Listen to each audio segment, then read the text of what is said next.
This time on Graveyard Carz, we drive a mile in Mark's shoes and figure out what he does all day. This is Haley Warman. Mark and Darren get a call to Authenticating 1969 Plymouth Roadrunner, I can usually tell. It's what I do. while Derek Royal and I install the engine, transmission, and K-member in Bob Moore's 1970 340 Cuda.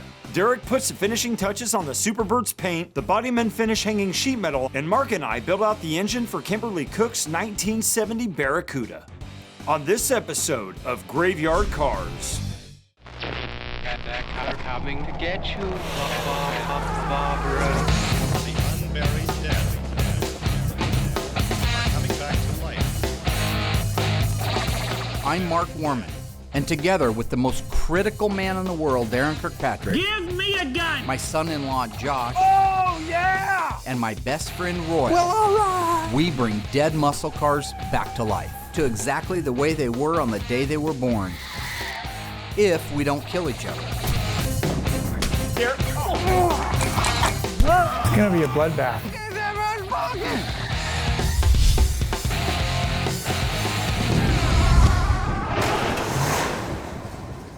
Partly cloudy with a snow level at about 6,000 feet. This morning's pretty typical way I start my day.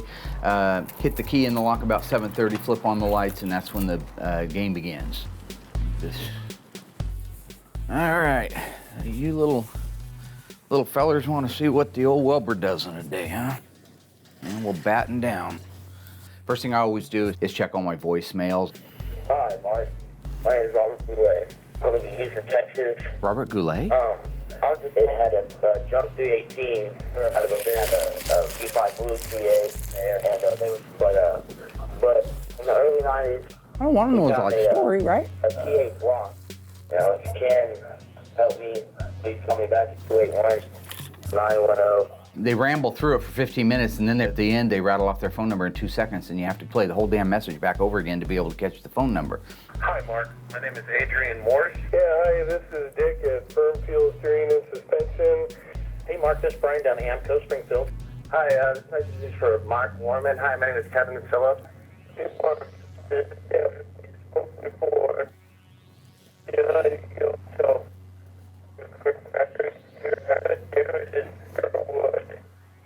Tough. I did get a couple of good ones in there, a lead on a car that might be for sale. Another one that the guy might want restored, a 66, he thinks it is, Hemi car. I had an alien call, so that was kind of cool. You don't see that a lot. Usually by 8 or 8:15, we're in full swing. Phones start ringing, bodymen are all here, painters here. I usually got to handle the parts vendors, the subcontractors, stuff like that. So usually by 9 o'clock in the morning, we're at peak speed and stay that way for the rest of the day. Yeah, you could set it there. This has got our core steering gear in it, so we're ready for that. Is that the same number as this? Yep. Is that what, okay. Identical parts. So now that our EW1 1970 Superbird is all painted, we're off to the booth to do the wing and the nose cone. And from there, it becomes assembly and get this girl back on the road.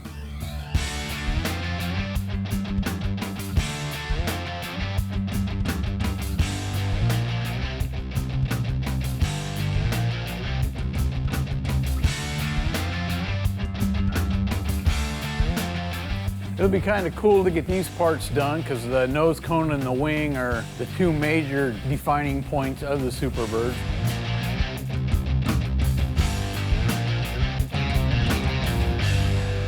So with these last few parts painted, it's ready for assembly. And then I have to put up with the rest of the guys.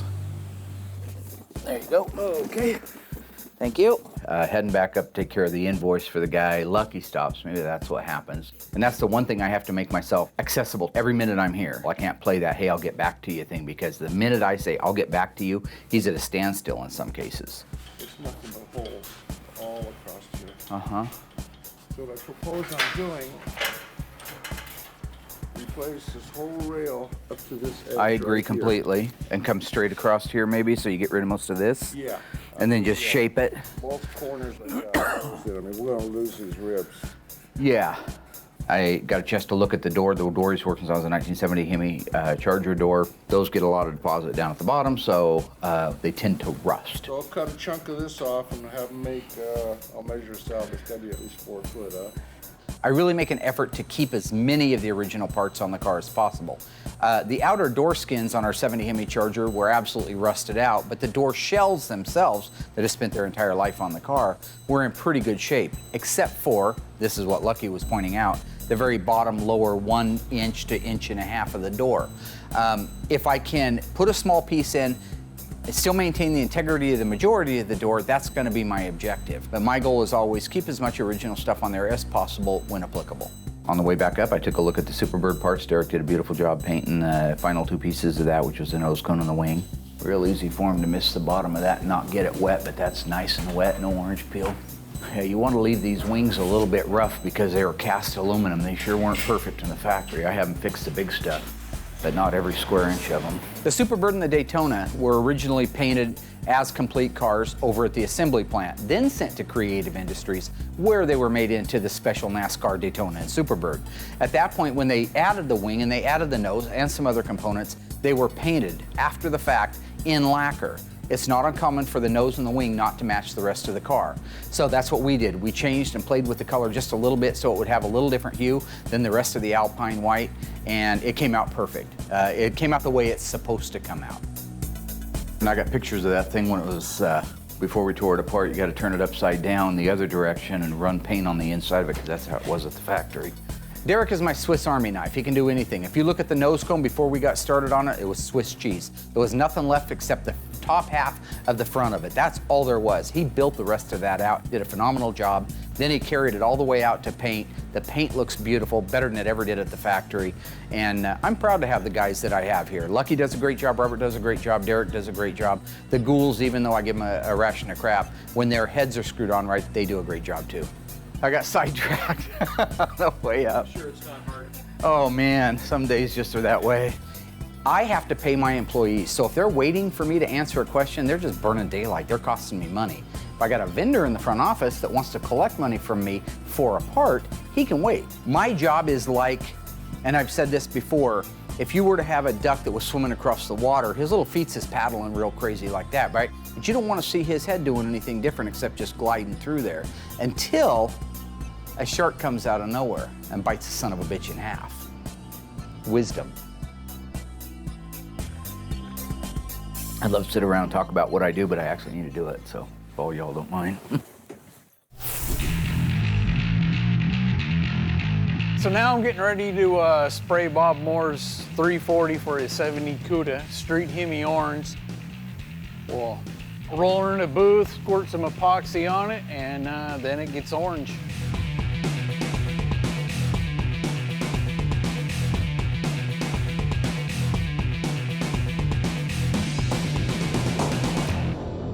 Then it's ready for the next step. They just got in a 1969.5 A12 Roadrunner that they would like me to come over and validate. I don't think these are the right mounts, dude. It's fraud. Six-pack on Fraud. The camera crew has decided that they want to drive a mile in my shoes.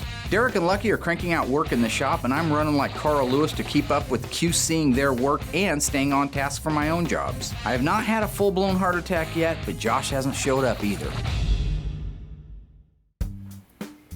It's awfully quiet in here this morning.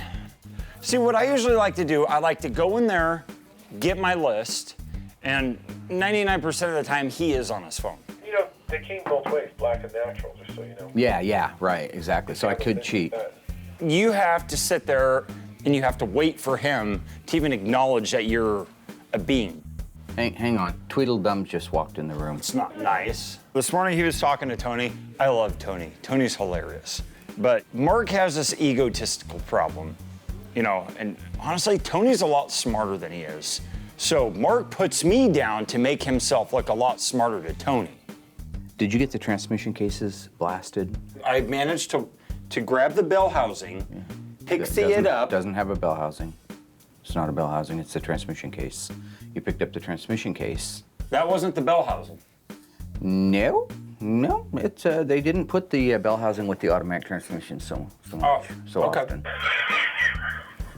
No, Tony, this is what I have to put up with on a daily basis. Yeah. Hey, Tony, while I got you on the phone, I'm looking for a bell housing for a Hemi torque flight. That would go back to 58. Yeah. Anyways. Because it was a cast iron. It actually was, right. With a separate bell. This is what I got to put up with on a daily basis. Enjoy. I'm going to work. Bye-bye. Have a nice time in Fantasyland, man. Next time you should pack a bag and stay longer.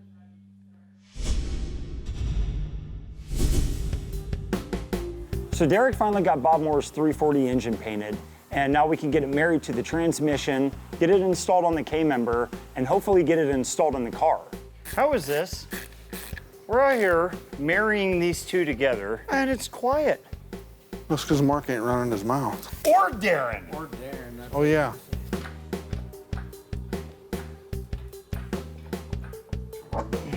This one's almost in. What the f? That's not right. Is this upside down? I don't think these are the right mounts, dude. Damn. We've been marked. Yes, we have. Yep. Mark gets in a hurry. The motor mounts don't fit. Either they're put on wrong or they're the wrong mounts altogether. My assumption, it's Mark's fault. I'm not bitching. I know Mark has 1,000 different things to do. You don't want to watch. Give me a way to watch. Okay. This is Haley Warman. Haley Marie Antoinette Janae Comet Warman. Hello, Maddie Warman. Are you getting jealous, Maddie Warman? Oh, I can only hold one tank at a time. Good morning, Graveyard Carz. Just a moment, please. Mark line 2. It's Mark. Hey, thank you. All right.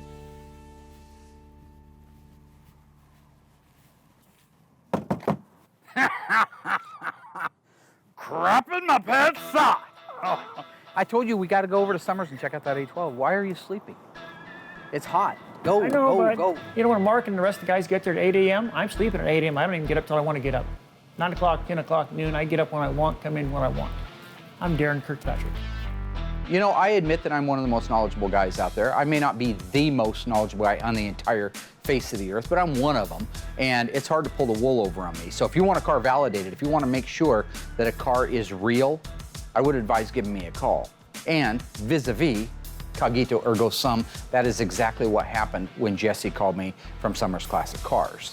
They just got in a 1969.5 A12 Roadrunner that they would like me to come over and validate so that they can sell it with a clear conscience on the internet as being a real M-code A12 446 barrel 4-speed 69.5 Roadrunner. I brought Darren with me because he's a pessimist.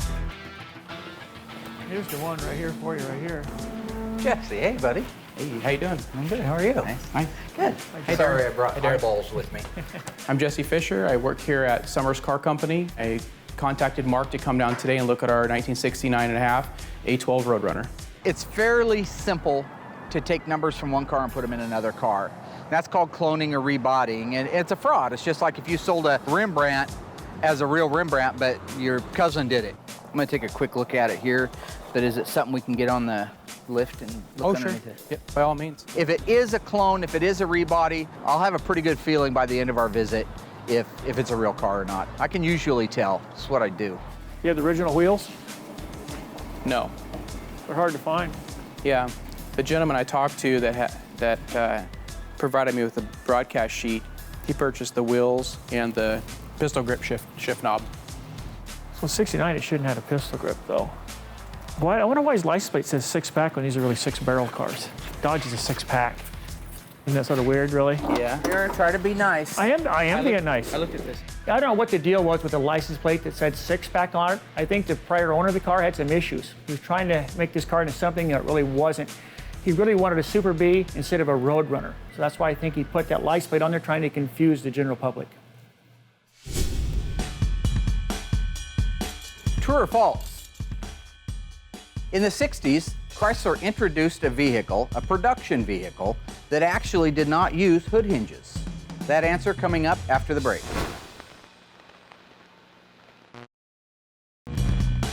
So, did Chrysler actually introduce a production vehicle that used no hood hinges? The answer is true. Known as the 1969.5 Roadrunner and Dodge Super Bee, one of many features unique to the A12 model cars was a fiberglass lift-off hood that did not use hood hinges, but rather 4 hood pins that held it in place. That is Mopar all the way. Visit graveyardcars.com to learn more. Sir Hates-A-Lot and I are over at Summers Classic Cars validating a 1969.5 A12 M Code Roadrunner. Back at the shop, the Turd Herd is uniting the 340 and the A727 torque flight to the K-member on the Moore's 1970 Cuda. So right now, Derek, Royal, and myself are trying to marry the engine to the K-member, and the motor mounts seem to be the incorrect size. So we're trying to figure out exactly if that's the case, if that's the scenario. But anyways, we had a roadblock, and now we're happening to backtrack to make sure that we didn't get the wrong motor mounts. See, This could be on upside down. yeah, that's what I thought for a second too. So it looks like the motor mounts are on the wrong side. We just have to take them off, turn them around, swap sides, and we should be good. Okay, we're almost done on mine. That side goes up. My side over here needs to go down just a hair, but I figured since his side's already close. Now that the motor mounts are right, we can drop the motor in the Cuda. You know, Jess wanted Mark to just come over and document the car and make sure it was a real A12 car, tell him what was wrong with the car, tell him what was right with the car, and what he might do to make some improvements to help him in selling the car. Darren, you're the only one I trust to pull those pins like that. It's not easy to do. Not tearing You'd be stuff off, you know what I amazed. mean? A lot of people just start pulling off without pushing the hood down, you know what I mean? Yeah. The Roadrunner and the Super Bee, they didn't use hood hinges in the back. These cars were designed to do one thing, and that was go down a quarter mile as fast as possible. So even though they got different wheels on this, originally they just had a black steel rim, no hubcap, no beauty rings, just chrome lug nuts. They had a red line tire on them. They didn't use hood hinges. In the original promo ad stuff, they used a bolster that would go up to about here, and the hood would set on that like at car shows. Typically, it would take 2 people, though, to check the oil. A couple things I always like to verify is the numbers in the radiator support. They should be the last 8 characters of the VIN number, and they should look right and be the right font and in the right location for these cars. They're nice, they're well-defined, they're clean. There's no evidence that anybody's tampered with them, so at least those numbers started out in that core support.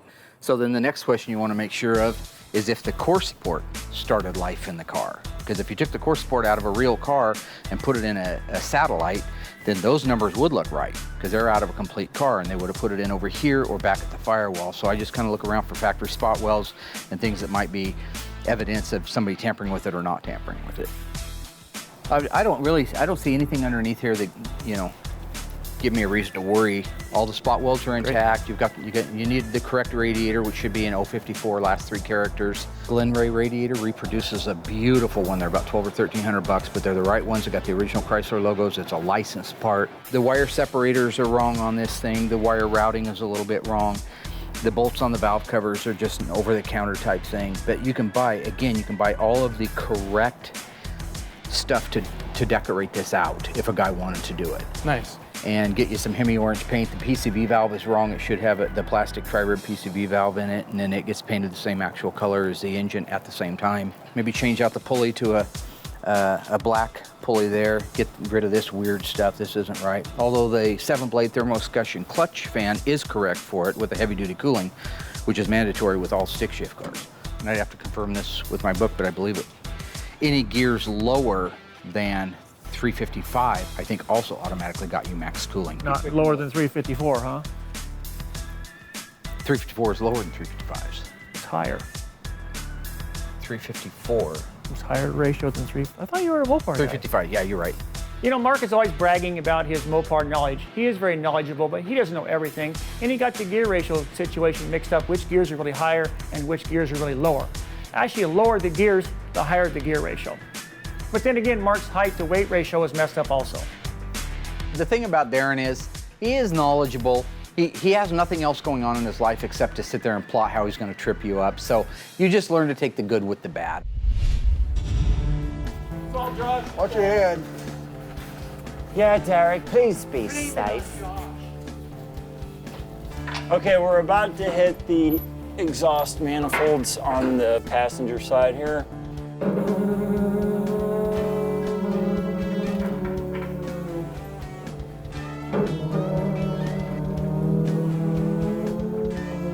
Okay. Oh, what are we? Oh. Oh, I see right here, the gearbox. We didn't chip nothing, did I? The car had orange paint on it, but the car was supposed to be an EF8 green car. Lucky and I are doing all the metal work, and then Mark gets to put the icing on the cake. It's fraud. Six-pack on Fraud. Fairfield Auto Group started in 1986 in Montoursville, Pennsylvania. We sell Dodge, Chrysler, Jeep, Ram, Toyota, Honda, just about anything. If we don't have it, you don't need it. Mark was looking for a particular Challenger. It was a Shaker edition, a real limited production car. Tony at Tony's Parts over in Delaware got Mark and I together, found one, got one built, had it drop shipped out here. The rest is history. We do a lot of high performance parts. We're an install shop for Arrington Performance. Mr. Norm's Garage, been popular with our late model Mopars. Richard Petty's Garage. Richard Petty has a bunch of parts out now. And Supercharger dealer for ProCharger, Kenny Bell, and Magnuson. It's definitely a very, very good collaboration between Graveyard Cars and the Fairfield Auto Group. What Mark and the crew have done with these cars is second to none. And I just hope that we could do what he does with these, with the newer cars that, that's out there. Well, it brings old memories back to life. I mean, I grew up with these cars, and this was cool in the day when cool was cool. Absolutely love the Challenger. I wanted a Plum Crazy one, it's Plum Crazy. I wanted a Shaker, it's Shaker with a Hemi. Best call I ever made was to Tony D'Agostino, rock on Tony. He hooked me up with Fairfield. They treated me like a king, gave me the best deal I could ask for. Every mile I put on it, I've absolutely loved it. I don't eat in it, I don't fart in it, I don't do anything weird in it, no animals are allowed in it. I let Royal ride in the passenger seat sometimes, but I keep the window cracked. He's got a stinks. Derek painted the final pieces of the Superbird and the 340 engine. Now he and the Dung duo are installing the engine, transmission, and front suspension in the 1970 Cuda. Jesse from Summers Classic Cars invited myself and Darren to come over and validate a 1969.5 A12 M Code Roadrunner. While the numbers on the core support and the trunk lip look great, I need to make sure that the EF8 paint is directly over those numbers, so we're gonna have to strip some paint off. The only thing that, because it's orange, just because it's orange, I'd probably want to see that top. Yeah, the whole car was orange. It was back in the day in the 80s when this gentleman sold the car, it was orange. Yeah. The gentleman out of California purchased the car, restored it back to the factory. I think it's Ivy Metallic Green. What's the code? They don't like F8? It's on the tag. F3, it's not under there. Oh, It's on there. The tag's on there? I didn't see it. Wow. Yeah. A12's code Did there. F8? F8? F8, EF8. Yeah. So this is the same color as Kimberly's car. EF8. What are you doing? I said F8. See, right again as usual. You want a parade? But you just had to come back. I told you what it was. You didn't believe me again. He's like a child. He wants to. No, Mark, I told you what it was. You didn't believe me. I tell you what. Would you like to inspect the car? No, you know more than I do. Go ahead. I just know a little bit of stuff. Enough to be dangerous. The thing about Darren is he just never stops. He got me on the Geary show. That should have been one right there, clock it over. You won, okay? But he comes at me and now he's making fun of me because I didn't see the fender tags. Screw that maniac. I don't need that in my life. I'm about harmony. Yeah, if you don't mind, let's try some thinner. I want to take the top layers off and make sure we don't take the orange off of the actual body. I want to make sure there's color underneath that orange. Okay, not a problem. So let that sit on there and do its thing. It'll start. You can see it bubbling. There was evidence that the car had orange paint on it, but the car was supposed to be an EF8 green car.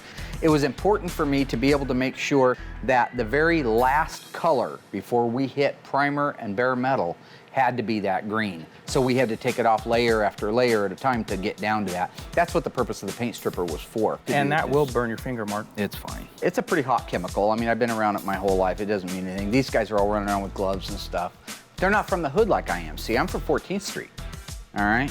One minute I'm peeling paint stripper off of a fender with my bare finger, and then I forget, and I go in the bathroom, and I go pee, and I realize that I just got stripper on my wiener. You know, I lost 2 foreskins in the bathroom. I did, and then I come out, and I walk down to the end of the alley, and Rick Brown's there to kick my ass. That's a day in the life of Mark Warman, all right? Yeah, dark green. So then it's orange on top of it. So they just scuffed the whole car and painted it. Good, it's good stuff. And we can continue. Want me to continue to take this down to get the full VIN number? Yeah, if you want to. All right. If you want to do it, just probably for documentation. I don't want Darren to break a sweat. Car. Here, Darren, you need to wipe this off. Knock it off, Mark. You're fine, Mary. Mark needs to get over himself. He's not some big macho guy like Bill Goldberg. It's not a big deal putting a paint remover on your finger and putting it on the car. All these people all worried about chemicals and stuff, man. I take baths in paint stripper. Did you just say? Never mind. I didn't chip nothing, did I? No, I'm not even close. Yeah, it needs to come my way. Mark? A little bit. Nope, that's good. Right there? Yep. So we had a couple hiccups today, but we got everything all married together. We got the engine, transmission, and K-member all bolted into the 1970 Cuda without anybody dying. Thank God. Can you move it over there and go ahead and raise it up? Yeah. I want to look at just everything real quick No on the problem. bottom. Let's put the hood on, and we'll get it up in the air. You can check all the numbers on the undercarriage. On the undercarriage of these cars, special cars such as the 6-pack cars, Hemi cars, 440 cars, there are things like torque boxes, leaf spring reinforcements. These are the things that you have to look for, evidence that they started life on there. You have to be able to recognize how a weld was done when these pieces were added. If you don't know that, you could go out and get yourself a 1969 regular Plymouth Roadrunner that was a 383 car, add these things to it, and if you didn't know any better, you would have a clone. Nice clean stamp. Original milling marks. Beautiful. When Mark's underneath there inspecting the car, he did check the engine numbers and the transmission numbers, and they were the original numbers matching transmission and engine to the car. You know, it's a good car. All the things that make it a real live A12 69.5 M code car are there. So everything that's not there is just a little time and money. Everything about it says it deserves to be restored to OE condition, and that's the kind of car that you could actually take all the way to that level of OE gold, OE silver, OE bronze, and actually place at one of the nationals with it. That's the kind of car you could start with and end up there. So, very good. I'm glad it worked out that way. I don't like giving bad news, you know. I'm not a proctologist.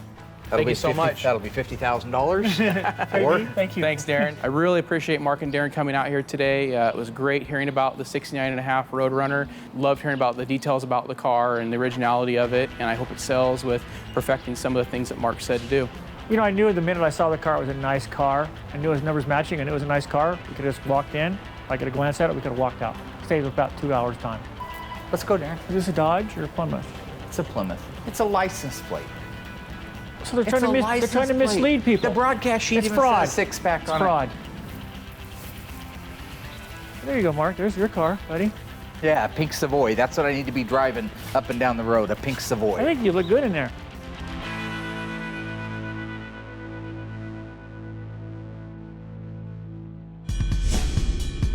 Production on the 1970 Chrysler model vehicles began when?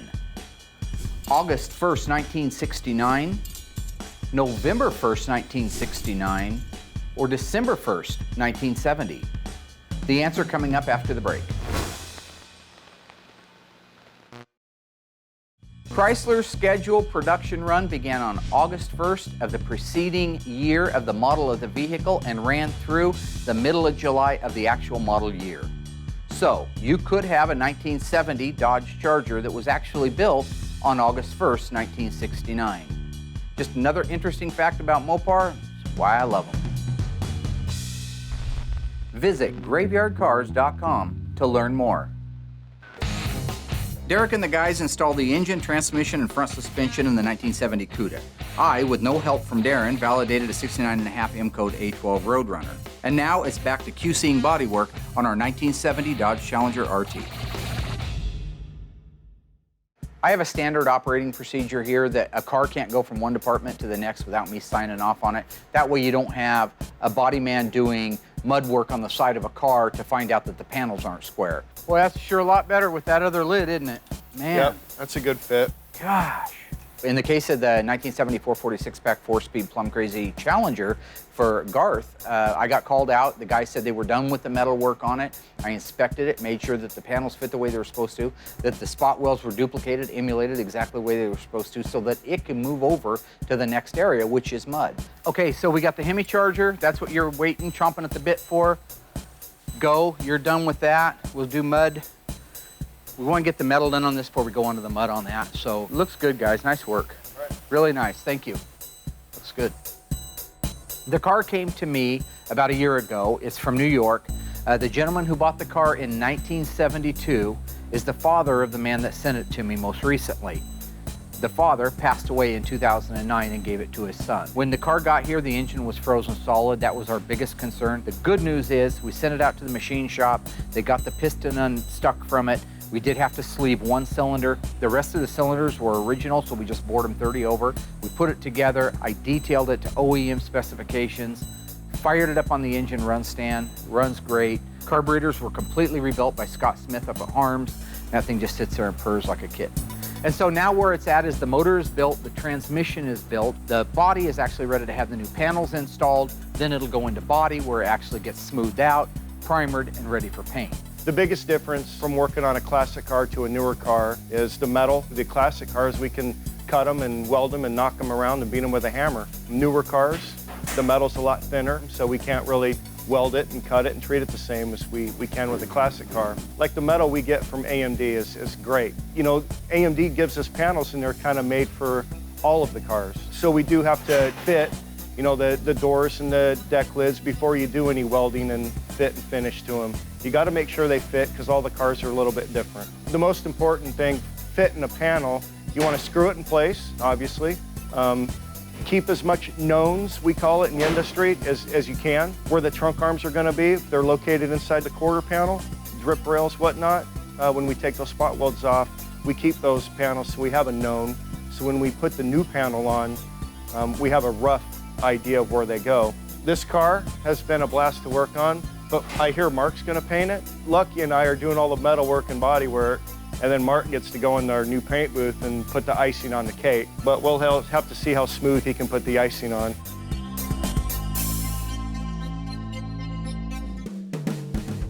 The rear end, media blast, U-bolts and shock plates, okay. Okay, and these are all the brake parts that I have to sandblast so that we can get them put back on. I've got so much stuff to sandblast. So what I think I'm gonna do is I'm gonna start out with the biggest thing first. And I need to keep those separate from the other set, which is the driver's side. I've got my Napa-On lineup, looking for the differential cover. When you walk past my office and you see me sitting on my ass, as Royal would say, he doesn't understand what I'm doing. I'm ordering parts. I'm coordinating for tomorrow and the day after that. And not only do I have to order it, I have to make sure that it comes in and that it's correct. I think he's actually on Facebook. What he actually should be doing is looking up Weight Watchers' address here in town. The one we're working on today is 4.10, 1970 Dodge Charger. The 8.75. As an 8 3/4 take. If the wheel bearings are, then why are they selling us a cup and a... Forget those two cup and cone. It's a BR7. I got to order everything very sequentially to make sure that it shows up here when we're ready to work on it, that it's the right parts and ready to go on the car. It's very easy to lose things around here. Ah, they're there. So these are the other side for the brake parts that I need to sandblast. Okay. Okay, there's the 13800. I need a pinion seal, and then how many 8s? 4. Axle shaft seal. And that's the only choice for 9 3/4. Yeah, you got it. All right, hon, thank you. Okay, thank you. Bye-bye. They can't do it. I send Josh to the local parts store with a Allen-headed bolt. Say, I need 5 of these, and he comes back with an Alan Jackson CD. I don't know what that means. Where's my bolt? You said Alan. Alan bolt! Walk a mile in my shoes. Put these on. They're size 10.5. And the crooked SOB put in a busted block. That looks so much better. Looks more like a grandma's car, a grocery getter now, huh? I'm not a firm believer that that's the right sump. The camera crew's been stalking me around like Richard Ramirez at a sorority house. After QCing paint and bodywork, expertly validating a 69.5 Roadrunner, and staying on top of all the parts orders, I finally get to build the 383. But first, I gotta find Josh. I'd really like to get this done before Mark comes out here and gives me another task that is not on my to-do list. Mark my words, it will happen.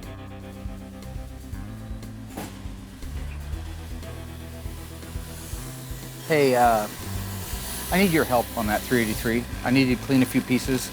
I told you so. This happens every single time. And you gotta learn how to put the tin and stuff on correctly, so I don't know what you're in the middle of, but we're waiting on the charger. We can't do anything, so I'd like to finish out the long block for Kimberly so I can get it painted blue, so I can marry it to a transmission, put it on an engine stand, marry it together with the suspension, put it inside the car. You know, the things I do every day. While you're standing there like some kind of a freak, like a white trash. Down! Like a white trash version of the Terminator, I was about to say. I don't need help from other people telling me how to set up a rear end or the in-play in an axle or the backlash in a ring and pinion, I don't need the guys here for that. I do, however, need the guys here occasionally for helping me find the parts that I've entrusted to them to detail. I'm not gonna be able to go very far without valve covers. Now, 2 months ago, I gave you the valve covers and asked you to do them. Then a month after that, I reminded you. That's the last time I saw them. Have you seen them? Yep, there's that. Yeah, her pod. Okay, alrighty, let's just. Because 383 two-barrel are different valve covers than a 383 HP. You know that, right? Yes, I do, Mark. No, you don't. All right, well, this is the stuff that has to get painted on the engine itself, okay? Okay, well, what's that crank for? That's out of the other 383. Remember the engine that the idiot that charged them like thousands of dollars? She wanted to get the car put together so her dad could enjoy it. Right. Because he was sick, remember? So they rushed out and they had this motor put together, and the crooked SOB put in a busted block, a 66 383 busted block. Didn't bore it over, used the old original piston, charged them for everything new, and they just had, it was just... That's so messed up. It's messed up. So I, out of the kindness of my stupid old heart, happen to have an L code 383 two-barrel 1970. It's out of a St. Louis car. Hers is a Hamtramck car, but date codes are perfect. Yeah. And I donated it. You're a good man, Charlie Brown. Well, they're good people, too. Makes a difference. Yes, they are. Putting these engines together is a piece of cake. I do it all the time. I don't need the guys' help. I don't need any input. I do need Josh, however, because he knows where the parts are for the engine. I gave them to him to sandblast a while back, so I've got to get his help to help me put that together, but I'm sure in their mind, it means they're saving the day or some amazing thing. See that? Got to watch for that right there. You know what that is? It's warped? Well, the pan's a little bit caved in right here, which is a normal patina I couldn't care less about. But it's more like, well, I'm not a firm believer that that's the right sump. I mean, this looks like an HP one. And that's a non-HP motor, correct? Right, so the pan's the difference between a 5 and a 6 quart pan. Well, there is one out there in their pod. Yeah, let's look at it. So the only slowdown on the motor right now is I had the wrong pickup tube in it. I think it was one for a 440, which are a little bit longer because the pans are a little deeper on the 440 HPs. I got the original one out of the engine, so we're cleaning that out, and Josh is out doing that right now. As soon as he's done, we'll put that in, put the pan on it, we can button up the bottom of it. Right now, I'll just go ahead and keep doing what I can do on it, which is like the oil pump next and water pump and some other things. So.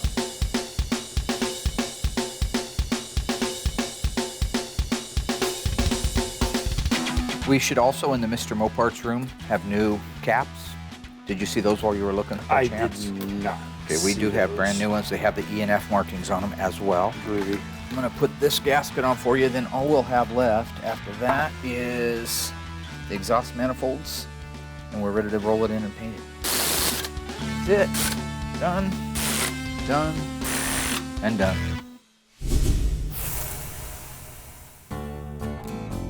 I've been really excited about the new shop, and I'm thrilled at the idea that we're growing and moving to the next level.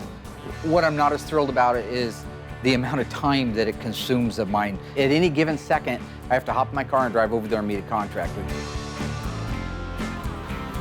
Hey, Craig. How you doing, Mark? Good, how are you? Good. You know, Mark's always complaining about his stress level, that it makes him overeat, that he gets bigger and bigger and bigger. You know, if Mark would have just took care of business here at this place, been more organized, he wouldn't have to have a bigger shop like he thinks he needs now.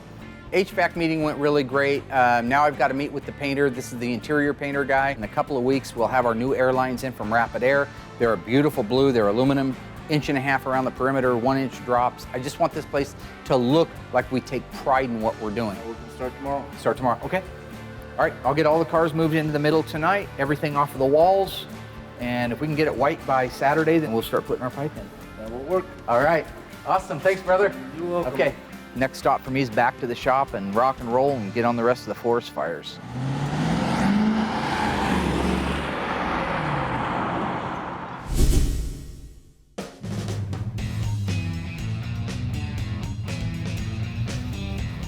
Oh, it looks so much better. Earlier, we got a phone call from Summers Classic Cars to go inspect a 1969.5 Roadrunner. It's an A12. It's a real-life 446 barrel car. I validated its authenticity. I made a few notes that I thought were important that wouldn't cost a whole lot of money to do, but would make a big difference and make it more appealing. So today, I got the phone call that those repairs have been done, and Jesse's bringing it over for us to check it out. That looks so much better. Nice. Hey, guys. Wow. Nice. That's the way it's supposed to look. Looks more like a grandma's car, See, a grocery getter now, huh? I think it's a very nice car, a no excuse car. It's not a trailer queen, but it's a very nice car. You could take this car to the shows or anywhere you want to go and be very proud of it. That looks good. So you polished it a little too? Yeah. Summers had done a good job on listening to my advice. I really felt that the wheels and the tires would go a long way, getting the hood right. Those were the biggest things. They spent a lot of money, but made the car more presentable and more original. Certain things have to be right. If a 15-inch all-black wheel with chrome lug nuts is the way this car started life, and people know them for that, then they should be on there. Same thing for the hood. It's a fiberglass lift-off hood. It's supposed to be a matte black. Now it's a matte black. It looks right. So I think he'll do well with it, and I appreciate the fact that he listened to my advice and did something about it. You couldn't change the license plates, huh? No. It's a Dodge. He knows that. We covered that. Well, he should have fixed it. It's got Dodge license plates on it. It's a Plymouth. It should say 6-barrel, not 6-pack on the license plate. Okay, the nomenclature is it should be a 6-barrel, and the license plate says 6-pack. Nobody cares. But in Darren's mind, that just set him way up here on this huge pedestal that he's super knowledgeable guy because he picked it out. I think that's false advertising, maybe even fraud. 6-pack, 6-barrel, no matter how you slice it, it comes up 3 2-barrels. I was going to buy the car, I was going to write him a check, but I saw the license plate said deal over. It's a deal breaker right there. If I owned that car, I would probably just drive it till I was dead. Because you don't have to go and restore it. This is a hard top. It's a 69.5 Roadrunner M-Code A12 car. They didn't make many of them. This has got the original engine, original transmission, original rear end, mostly original sheet metal on it. You could drive it the way it is, or you could drive it the way it is for 5 years, disassemble it and do a concours restoration. But everything is there to do either one. Well, thank you for honoring me enough to take my advice and do it. It looks really good. I love it.